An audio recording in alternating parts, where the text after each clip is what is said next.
Sabarkantha local crime બ્રાન્ચે પશુઓની ચોરી કરી તેમની હત્યા કરનારી કુખ્યાત બટકો ગેંગના 8 સાગરીતોની અટકાયત કરીને પશુપાલકોને મોટી રાહત આપી છે।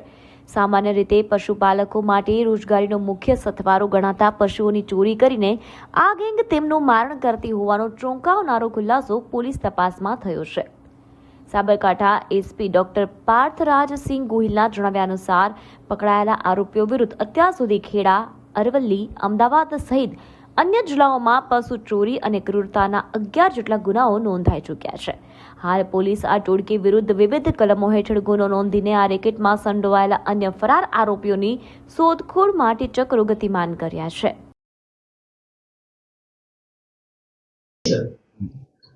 સાબરકાંઠા જિલ્લાની અંદર ઘણા સમયથી એક ગેંગ દ્વારા વારંવાર પશુ ચોરીના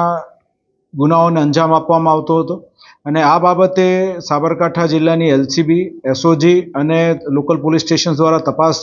હાથ ધરવામાં આવતા એવું ધ્યાન પર આવેલું હતું કે બિલાલ બટકો અને એના સાગરીતોની એક આખી ગેંગ છે કે જે ફક્ત પશુ ચોરી જ નથી કરતી, ત્યારબાદ તેની ઘાતકીપણે હત્યા પણ કરે છે અને અગાઉ ભૂતકાળમાં અમદાવાદના સરખેજ અને નારોલ પોલીસ સ્ટેશનની અંદર એ લોકો ગૌવંશની હત્યા સાથે પણ જોડાયેલા છે।